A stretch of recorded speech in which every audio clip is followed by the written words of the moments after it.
చిత్రపటంలో చూపించిన బి అంటే ప్రాథమిక మనసులోని 3 బాధ్యతలు మరియు 6 గుణాల ఆధారంగానే ప్రాథమిక మనసుతో కూడిన ఆత్మ దేని మీదైనా పెట్టే ధ్యాస యొక్క తీవ్రత ఉంటుంది. మరియు బిలోని 3 బాధ్యతలు మరియు 6 గుణాల ఆధారంగానే సితో కలిసి డిలోకి 5 జ్ఞానేంద్రియాల ద్వారా వస్తున్న ప్రాపంచిక సమాచారాన్ని చదివి అందులో నుండి ప్రపంచ సమాచారంను సెలెక్ట్ చేసుకుంటుంది. వాటిని డిలోనే రాసుకుంటుంది. మరియు బిలోని 3 బాధ్యతలు మరియు 6 గుణాల ఆధారంగానే సి ద్వారా డిలోని ప్రపంచ సమాచారాన్ని చదివి తయారు చేసుకునే కోరికలు మరియు వాటి ద్వారా పొందే అనుభవాలు ఉంటాయి. మరియు 3 బాధ్యతలు మరియు 6 గుణాల ఆధారంగానే మనిషి మాట్లాడే మాటలు ఉంటాయి, ఇష్టపడే భోజనం ఉంటుంది, పొందే సుఖాలు ఉంటాయి. బిలోని 3 బాధ్యతలు మరియు 6 గుణాల ఆధారంగానే చేసే అన్ని పనులు అంటే ధ్యానం, దానం, త్యాగం, ఆత్మ పొందే జ్ఞానం యొక్క లక్షణం, చేసే కర్మ, కర్త లక్షణాలు, బుద్ధి, ధారణ లక్షణాలు అన్నీ ఉంటాయి. అంటే ఇవన్నీ కూడా బిలోని 3 బాధ్యతలు 6 గుణాల మీద ఆధారపడి ఉంటాయి. ప్రాపంచిక చదువులు నేర్పే వారిని గురువు అంటారా, లేక ఆత్మానుభవం ఇప్పించే వారిని గురువు అంటారా? భగవద్గీత కాలంలో ఆత్మానుభవం ఇప్పించే వ్యక్తిని గురువు అనేవారు. వేదాలను విదితం చేసే అంటే వేదాలలోని విషయాలను అనుభవంలోనికి తెచ్చే సాధనయే ధ్యానం. ఆ సాధనకు దిశానిర్దేశం చేసే బాహ్య గురువు ఎవరు అంటే నిష్కామ కర్మయోగ పద్ధతిలో సాధకుడికి ఆత్మానుభవం తెప్పించే వ్యక్తి. ఆ పద్ధతిలో సాధకుడు ఇదివరకే ఆత్మానుభవం పొందిన గురువు దగ్గర చేరి అతను చెప్పినట్టుగా చేస్తాడు.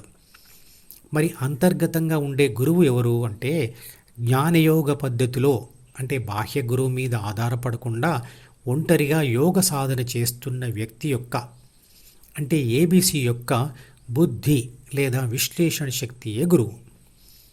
ధ్యాన విద్యకు మరియు ప్రాపంచిక విద్యలకు ఎటువంటి సంబంధం లేదు.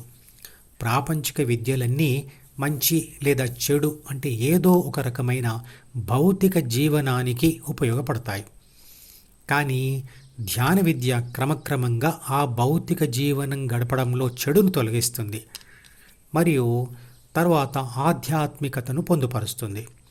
చివరికి ఆత్మను 2 మనసుల నుంచి, శరీరం నుంచి మరియు ప్రపంచం నుంచి విడిపించి శాశ్వత శాంతి ఆనందాలకు దారితీస్తుంది.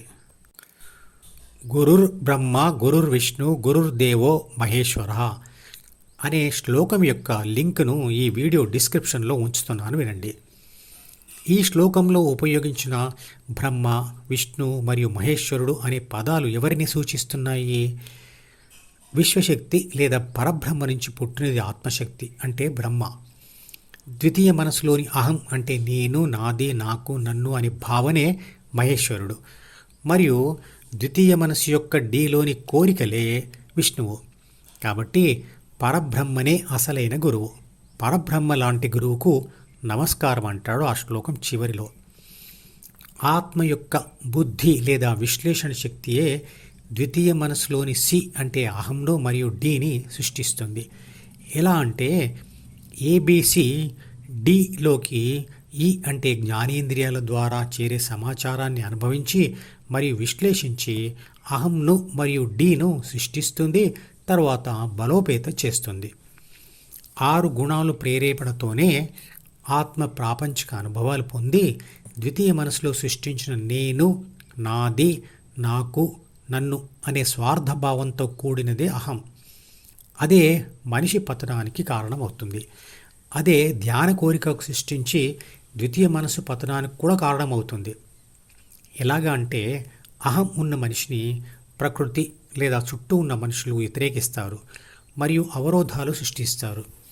అలా సృష్టించిన విషాద అనుభవాలతో ధ్యాన కోరిక కలిగి చేసిన ధ్యానంతో కోరికల ప్రపంచం అంటే ద్వితీయ మనసు నశిస్తుంది.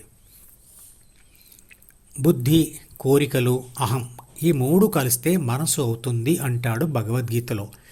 నిజానికి ఈ ప్రాథమిక మనసుతో కూడిన ఆత్మ యొక్క బుద్ధి వలననే అంటే విశ్లేషణ శక్తి వలననే అహం మరియు కోరికలు జన్మిస్తాయి మరియు వృద్ధి చెందుతాయి. ధ్యానంలో ఆత్మ తనను తాను నడిపించుకుంటూ ధ్యానం చేయవలసి వస్తుంది. అలా ధ్యానం చేస్తూ చేస్తూ అది పూర్తి అయ్యే కాలంలో ఆత్మ తానే పరమాత్మ లేదా విశ్వశక్తి అని గ్రహిస్తుంది. ఎందుకంటే విశ్వశక్తి నుండే విద్యుత్ శక్తి, అయస్కాంత శక్తి, ఉష్ణశక్తి, పరమాణు శక్తి, భూమి ఆకర్షణ శక్తి, స్థితి శక్తి, గతిశక్తి మరియు ప్రాణశక్తి లాంటి అనేక శక్తులు వచ్చాయి. విశ్వశక్తి నుండి వచ్చింది ఆత్మశక్తి కాబట్టి పరిమాణంలో తేడా ఉన్న ఆత్మశక్తి విశ్వశక్తియే. సముద్రంలోని నీటి బిందువు పరిమాణంలో అతి తక్కువదైనా అది కూడా సముద్రం నీటి లక్షణాలతోనే ఉంటుంది కదా.